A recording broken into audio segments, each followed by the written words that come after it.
BMS academy में आपका स्वागत है। इस तरह से मैं गैजेट्स का इस्तेमाल कर सकता हूँ डेस्कटॉप पे। मैं यहाँ गैजेट्स को क्लोज कर देता हूँ। फिर से राइट क्लिक, अब की बार पर्सनलाइज में मैं थीम्स का प्रयोग कर सकता हूँ, जिसमें काफी तरह के बैकग्राउंड्स अवेलेबल रहते हैं मेरे डेस्कटॉप के लिए। जैसे कि यदि आप यहाँ नीचे की तरफ देखें तो एरो थीम्स अवेलेबल हैं 7। ये जानकारी दे रहा है कि टोटल 7 थीम्स यहाँ पे अवेलेबल हैं मेरे पास। जिस भी तरह की थीम्स मुझे चाहिए उस थीम पे मैं क्लिक कर दूंगा तो आप देखेंगे कि आपका जो डेस्कटॉप है एक साउंड के साथ थीम में बदलाव कर देता है। यदि मैं अगली बार यहाँ थीम चेंज करने के पश्चात राइट क्लिक करूँ तो नेक्स्ट पिक्चर उस थीम की मैं यहीं से चेंज कर सकता हूँ, नेक्स्ट डेस्कटॉप बैकग्राउंड से। ये देखें, आपको जैसी बैकग्राउंड आपकी चाहिए वैसी डेस्कटॉप बैकग्राउंड आप रख सकते हैं। इसी तरह से फिर से पर्सनलाइज में जाते हैं हम लोग, और यदि आप बेसिक विंडो 7 थीम्स चाहते हैं तो फिर से क्लिक कर दीजिए। फिर से वापस आप विंडो 7 थीम्स पे आ जाएंगे। यहाँ पे हमारे पास नीचे की तरफ स्क्रीन सेवर भी अवेलेबल है। यदि मैं यहाँ क्लिक करूँ तो स्क्रीन सेवर में मैं यदि कंप्यूटर को कुछ समय के लिए खाली छोड़ दूं, कोई भी कार्य मत करूं, तो स्क्रीन सेवर स्वयं ही ऑन हो जाएगा। परंतु यहाँ पे स्क्रीन सेवर मुझे निर्धारित करना पड़ता है कौन सा स्क्रीन सेवर मेरे पास अवेलेबल रहे। यहाँ में क्लिक करके अलग अलग तरह के स्क्रीन सेवर्स हैं, जैसे बबल्स। अब यहाँ पे देखिए आपके पास स्क्रीन में छोटा सा प्रीव्यू दिखाया गया है। आप चाहें तो स्क्रीन पे बड़ा प्रीव्यू भी देख सकते हैं। केवल प्रीव्यू बटन पे क्लिक कीजिए और ये देखें आपकी स्क्रीन पे बबल्स अवेलेबल हैं जो आपको आपके स्क्रीन सेवर की जानकारी दे रहे हैं। और जैसे ही आप माउस टच करते हैं या कीबोर्ड की कोई की प्रेस करते हैं तो वो जो प्रीव्यू है वो ऑफ हो जाता है। इसी के साथ यदि आप यहाँ नीचे की तरफ वेट उस टाइम का निर्धारण करता है जितने समय के पश्चात आपका स्क्रीन सेवर अवेलेबल रहेगा। मान लीजिए यहाँ मैं 5 कर देता हूँ तो उसका अर्थ रहेगा कि 5 मिनट के पश्चात मेरे पास स्क्रीन सेवर अवेलेबल हो जाएगा। अभी मैं इसे कैंसिल कर देता हूँ। इस तरह से आप अपने कंप्यूटर के लिए थीम्स और स्क्रीन सेवर्स का निर्धारण कर सकते हैं। यहाँ से इसे मैं क्लोज कर देता हूँ। यदि हम स्टार्ट पे क्लिक करें तो हमारे पास जो स्टार्ट मेन्यू अवेलेबल है उसी के यहाँ राइट हैंड साइड पे नीचे शटडाउन का जो बटन है उसके साथ के मेन्यू पे अगर आप क्लिक करें तो आपके पास काफी सारे ऑप्शंस अवेलेबल हो जाएंगे, जिसमें सबसे पहले ऑप्शन है स्विच यूजर। स्विच यूजर का अर्थ यह है कि यदि आपके कंप्यूटर पर एक से ज्यादा यूजर्स हैं, आप एक यूजर से दूसरे यूजर पे स्विच कर सकते हैं बिना कोई प्रोग्राम क्लोज किए हुए। अर्थात जो प्रोग्राम्स आपके पास खुले हुए हैं वो वैसे ही खुले रहेंगे। जब आप एक यूजर से दूसरे यूजर की तरफ जाएंगे तो आपको दूसरे यूजर के अकाउंट में भी वो प्रोग्राम खुले ही मिलेंगे।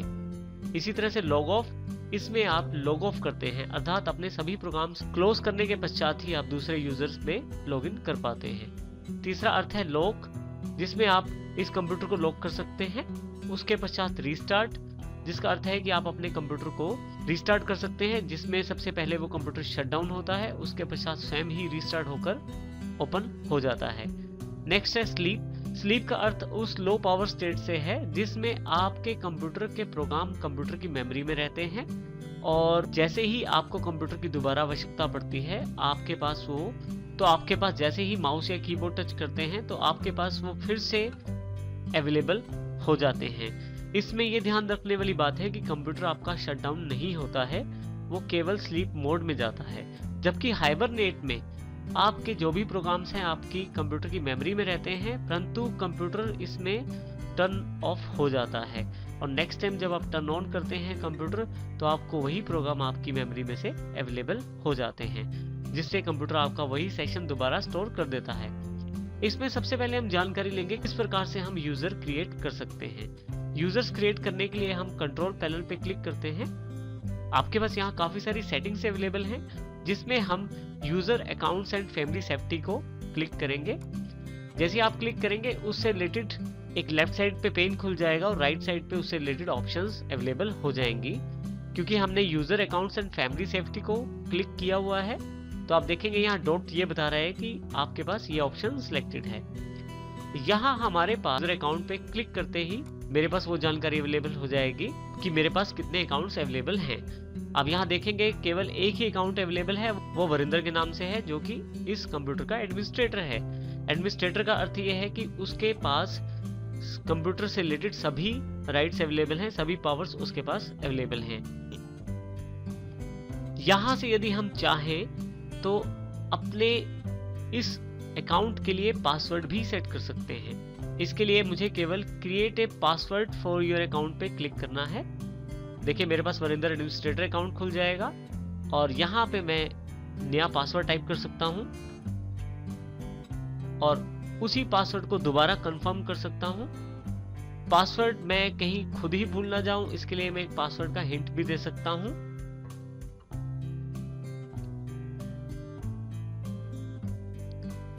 तो इस प्रकार से मैं यहां यदि क्रिएट पासवर्ड पे क्लिक कर देता हूं तो ये वरिंदर अकाउंट पे ये पासवर्ड अवेलेबल हो जाएगा।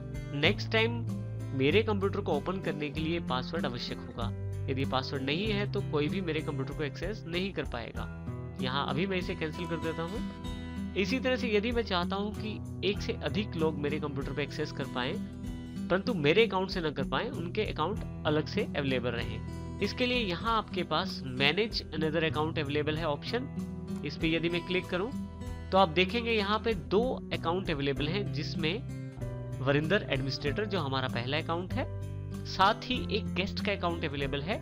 गेस्ट विंडो के द्वारा पहले से दिया गया अकाउंट है, जिसमें मैं यदि गेस्ट को ऑन कर देता हूं तो कोई भी व्यक्ति मेरे अकाउंट में एडमिनिस्ट्रेटर से लॉगिन नहीं कर पाएगा, क्योंकि उस पे पासवर्ड है। तो वो गेस्ट से लॉगिन करके अपना कार्य कर सकता है, परंतु गेस्ट से लॉगिन करने पर उसके पास लिमिटेड राइट्स ही अवेलेबल रहेंगे। वो कंप्यूटर में एक गेस्ट की तरह ही काम कर पाएगा, उसको एडमिनिस्ट्रेटर के राइट्स नहीं मिल पाएंगे। वो मेरे कंप्यूटर को एक गेस्ट की तरह ही इस्तेमाल कर सकता है, जिसमें कुछ लिमिटेड राइट्स ही उसके पास अवेलेबल रहेंगे।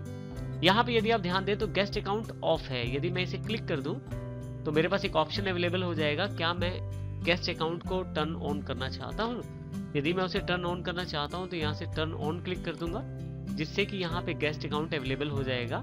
नेक्स्ट टाइम जब भी हम विंडो के साथ लॉगिन करेंगे तो हमारे पास ये दोनों अकाउंट्स अवेलेबल रहेंगे। मैं और अकाउंट भी बना सकता हूँ। इसके लिए मुझे क्रिएट ए न्यू अकाउंट पे क्लिक करना है, उस अकाउंट का नाम रखना है,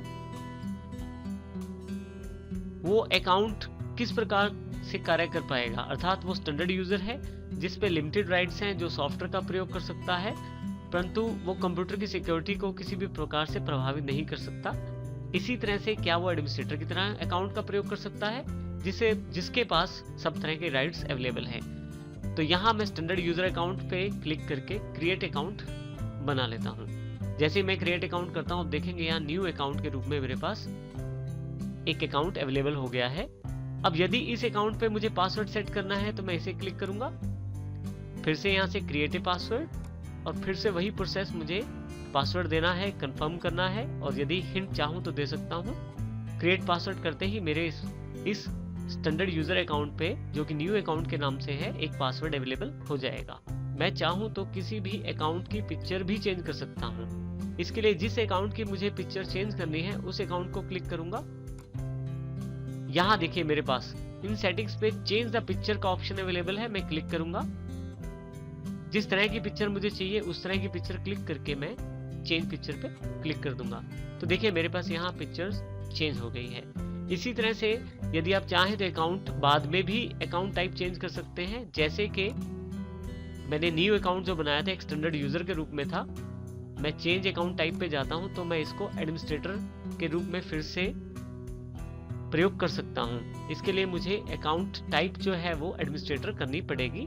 इसके साथ ही चेंज अकाउंट टाइप पे क्लिक करना पड़ेगा, जिससे मेरे पास इस अकाउंट को एज एन एडमिनिस्ट्रेटर प्रयोग किया जा सकता है, जिस पे सभी राइट्स अवेलेबल रहते हैं। यदि मुझे कोई अकाउंट नहीं चाहिए तो उस केस में मैं उस अकाउंट को हटा भी सकता हूं। उसके लिए मुझे उस अकाउंट को क्लिक करना है। आप देखेंगे यहाँ एक ऑप्शन नीचे की तरफ अवेलेबल है, डिलीट द अकाउंट। यदि मैं इसे क्लिक कर देता हूं तो मेरे पास उस अकाउंट से रिलेटेड, फाइल से रिलेटेड एक ऑप्शन अवेलेबल हो जाता है कि क्या मैं उस अकाउंट में जो कार्य किया गया है, जो फाइलें रखी गई हैं, उनको संभाल कर रखना चाहता हूं या नहीं। यदि मुझे उन फाइलों की आवश्यकता नहीं है तो मैं डिलीट फाइल्स कर सकता हूं, और यदि उस अकाउंट के फाइलों की आवश्यकता है तो मैं कीप फाइल्स कर सकता हूं। अभी मैं इसे डिलीट फाइल्स कर देता हूं और डिलीट अकाउंट कर देता हूं। जैसे डिलीट अकाउंट करता हूँ, देखिए मेरे पास सिर्फ 2 अकाउंट ही अवेलेबल रह जाते हैं। मैं यहाँ स्टार्ट पे जाकर शटडाउन के मेन्यू से स्विच यूजर पे क्लिक कर देता हूँ। तो देखिए मेरे पास सभी प्रोग्राम्स रनिंग कंडीशन में ही हैं और यहाँ पे मेरे पास दोनों ऑप्शन अवेलेबल हो गए हैं, वरिंदर लॉग्ड ऑन, यानी कि मेरा अकाउंट जो ऑलरेडी चल रहा है, और एक गेस्ट का अकाउंट जो मेरे पास अवेलेबल है। जिस अकाउंट को मुझे खोलना है उस पर क्लिक कर दूंगा। अगर मैंने पासवर्ड उपलब्ध करवाया है तो पहले पासवर्ड देना पड़ेगा, उसके पश्चात मेरे पास अकाउंट ओपन हो जाएगा। परंतु आप यदि ध्यान दें तो सभी प्रोग्राम्स मेरे पास ओपन हैं जैसे पहले ओपन थे।